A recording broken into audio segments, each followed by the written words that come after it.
E é aquela questão, né, assim, a gente pode, tô vendo o pessoal do chat especulando aqui sobre quem foi o jogador em tese alvo, o que mais tem é a opção, né, gente, porque você vai pegar, assim, qual jogador do Cruzeiro que tá bem? Tem muito poucos que estão bem, né, a maioria tá merecendo crítica. Eu acho que só tem um ponto aí que é importante a gente levar em consideração. O Wallace não foi forçado a assinar nenhum contrato e ele tem um baita contrato aí pela frente. Não teve nenhuma proposta assim firme que balançou as duas partes. Pelo Cruzeiro, o Cruzeiro negociava o atleta, mas não tem como também você obrigar um jogador a deixar o clube, né? A não ser que você procure, faça uma rescisão e pague o contrato praticamente inteiro, né?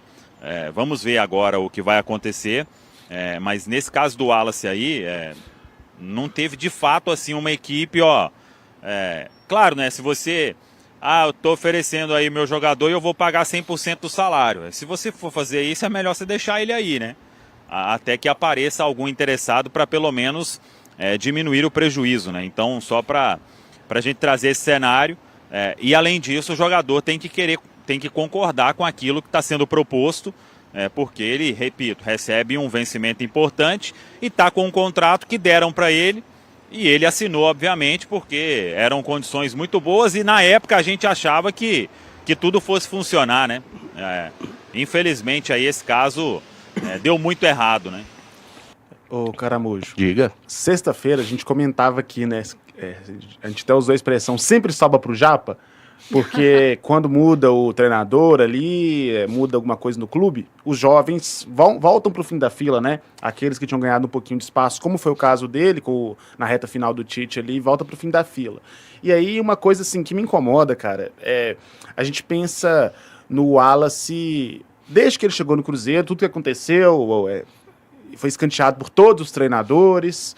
O único que usou ele mais parece que não queria usar, que era o Seabra, né? Uhum. Então, assim, foi O Seabra foi impelido a usar, né? Todos os contratados. Exato. Com aquele áudio que, né? O senhor Pedro Lourenço mandou muito mal naquela oportunidade. Inclusive o craque Lautaro que fez um gol ontem, né? Não, eu contratei, tem que botar todo mundo aí, ó. Ele tá bom. Mas desde então o Wallace ele não jogou com ninguém. E aí, cara, uma coisa que me incomoda é isso. O Samuel trouxe informação aí hoje que não foi o primeiro ato de disciplina do Wallace, né? Foi mais um ato de disciplina do Wallace. É um cara que tem uma partida no ano, alguns minutinhos ali, né? Ganhou ali na boa vontade do Tite.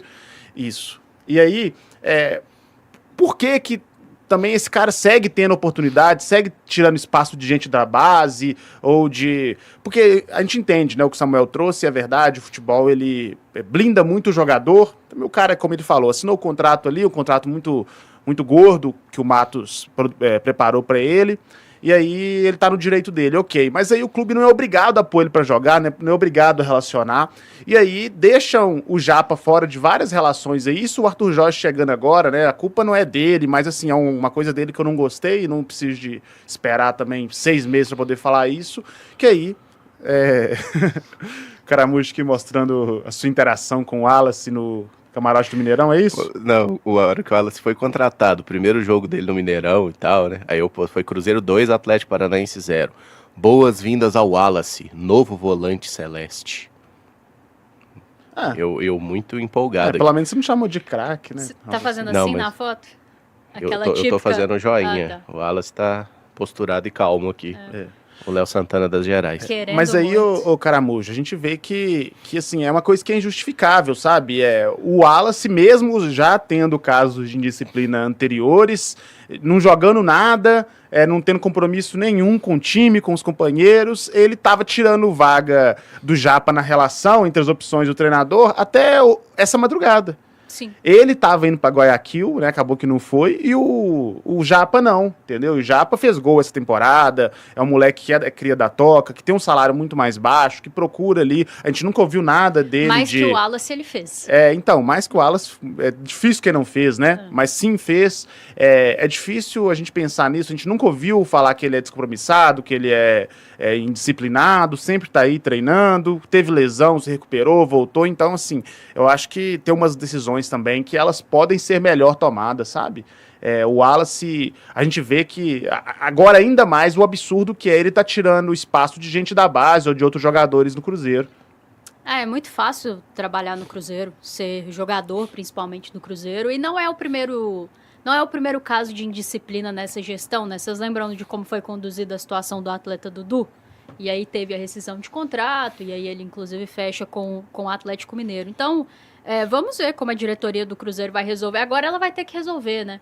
Ou afasta de uma vez por todas e aí o jogador fica aí recebendo salário até o final, o contrato dele é até 28, se eu não estiver enganada, né? Dezembro de 28. Então vai ficar afastado, trabalhando em turnos diferentes até 28, ou a diretoria do Cruzeiro vai partir para uma rescisão contratual, ou vai tentar negociá-lo na janela do meio do ano, vai tentar chegar em um acordo com o staff do atleta para buscar um outro caminho para ele, vai emprestar pagando metade do salário ou parte do salário, como faz, por exemplo, com o Gabigol, em que arca com parte dos salários. Vamos ver o que a diretoria do Cruzeiro é capaz de fazer para resolver esse problema de um atleta que fica aí ocupando a vaga de um primeiro volante. O nosso primeiro volante titular quebra a costela e a gente não tem um primeiro volante para entrar ali, para ser útil, para nos ajudar. Então, eu realmente... É um jogador que, para mim, já deveria ter saído do Cruzeiro há muito tempo. Entendo tudo que o Samuel trouxe. Sei que não é fácil, mas eu entendo também que a diretoria do Cruzeiro ela tem que encontrar soluções para esse tipo de problema e tem que contratar. Agora tem que esperar a janela, né? Mas eu espero que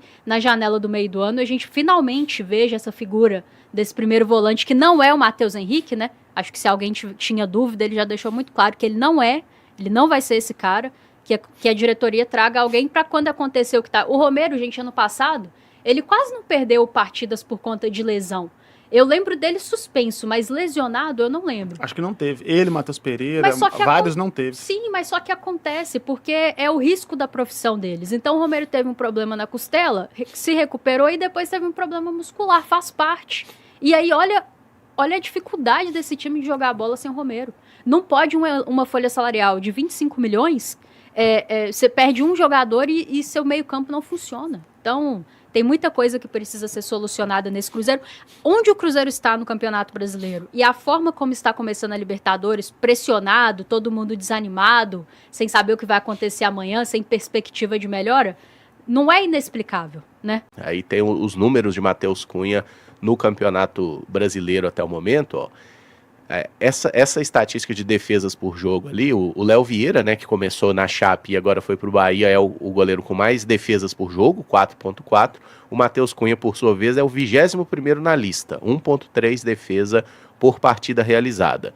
Os goleiros com mais gols sofridos, aí o Raul, do Botafogo, é o que tomou mais gols até o momento, em média 2.2 gols por partida. O Matheus Cunha está em terceiro na lista, com 1.7, e a gente vê que o Cássio tomou 2 gols por partida. Então, o problema da defesa do Cruzeiro já existia antes da entrada do Matheus Cunha. Sim. Mas o mais assustador é aquela estatística de gols evitados. Olha lá, o Cássio já tá mal na lista, né? Menos 1.52 gols evitados, que mede ali a qualidade das finalizações que foram disparadas.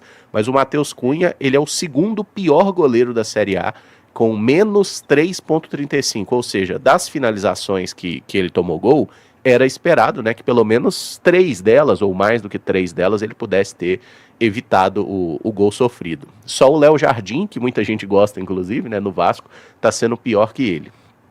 Para vocês, como que fica a situação do gol do Cruzeiro? Matheus Cunha merece um pouco mais de sequência? É hora pro Otávio? Segura na mão de Deus e vamos? Ô Caramujo, é só interessante apontar umas coisas nesses números, porque ele tá a menos 3,35 gols evitados. Só que isso não quer dizer que foram 3 lances só. Sim. Porque normalmente essa conta é 0 ponto alguma coisa. Isso, é a soma das finalizações, né? Em resumo, foram recebidas. Exato. Em resumo, esse 3,35 aí é gol pra caramba. Ele tomou gol pra caramba que não devia ter tomado. Muito mais de 3. Só ver que o goleiro que mais evitou gols, olha lá, que é o Léo Vieira, tá com 3,87. Ou seja, lances que a finalização deveria ter resultado em gol e que ele conseguiu defender. Exato. Então, por exemplo, o pênalti, salvo engano, o pênalti, a chance de ser gol é 0,75, é algo próximo disso. Então, se o goleiro defende um pênalti, ele ganha 0,75 positivo. Isso, tá? Mas se ele toma o gol de pênalti, ele não perde 0,75. É uma questão da qualidade da finalização e assim, tem lá muitas métricas, né? Para eles chegarem nesse número aí, isso são dados do SofaScore. E para chegar no 3,35 é muito lance, é muito abaixo, assim, é muito abaixo mesmo. E aí, outra coisa interessante que a gente pode reparar é que o Cássio, ele tem mais gols sofridos que o Matheus Cunha. beleza, ok, né, um pouquinho ali acima. Só que, mesmo ele tendo mais gols sofridos, ele evitou muito, assim, na verdade, sim, né? Sim. Ele evitou mais gols que o... É o contrário, né? Ele deixou de... Isso, ele deixou de tomar mais gols. Ele É, conseguiu evitar mais gols. Isso, porque o dele já é ruim, né? Ele já tomou ruim, mais gols do que muito deveria. Só que é muito melhor do que o Matheus Cunha. E no ritmo de defesa por jogo também. O Cássio tomou mais gols que o Matheus Cunha, mas ele faz mais que o dobro de defesas que o Matheus Cunha por jogo. Então... E é só um exercício, né? Vocês lembram de Mirassol e Cruzeiro, gente? O Cássio fez acho que 9 defesas naquele jogo. Isso. Se você observar, né, aquele jogo ali foi o que salvou a média do Cássio, porque ele também estava mal, tá? O time do Cruzeiro, inclusive o Arthur Jorge fala sobre isso, né? O adversário precisa fazer muito pouco para fazer gol na gente, né? Sim. E é um problema que o Cruzeiro tem há muito tempo, não começou agora com ele. Mas é isso, o Cruzeiro oferece, era um gol a cada 5 finalizações, que é um negócio ridículo, sabe? Ano passado o Cruzeiro tomava um gol a cada 15. Exatamente. Então, assim, a gente pode falar. Não, porque tem outro número interessante, completando o que você fala, que lá naquela primeira arte que a gente colocou, não precisa colocar ela não, mas tava lá, finalizações do São Paulo, 11. Finalizações do São Paulo de dentro da área, 10. E isso, em todos os jogos do Cruzeiro acontece isso. O Cruzeiro, ele cede muitas finalizações dentro da área, ou seja, é muito fácil chegar perto do gol do Cruzeiro e finalizar. E aí é um problema do sistema defensivo, dos volantes, dos laterais e dos zagueiros especialmente. Claro, de todo mundo, mas especialmente desses. Então, realmente o Cruzeiro é uma peneirona mesmo, que é fácil finalizar. Só que aí a gente voltando para esses números que estão na tela, quando essas finalizações chegam ao Cássio, ele já estava indo mal. Mas aí quando chega no Matheus Cunha, ele basicamente toma todas. Ele só não toma as que são impossíveis de tomar.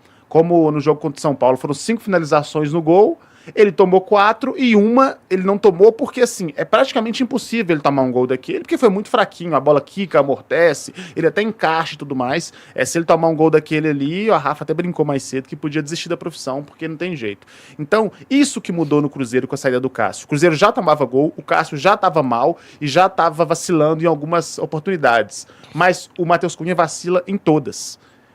E aí, para responder a pergunta do Caramujo, eu acho, Caramujo, que assim, se for pra gente passar raiva com o goleiro sem condições, assim, eu prefiro dar oportunidade pro Otávio, porque é um cara criado aqui, é um cara promissor, se dá uma rodagem para ele.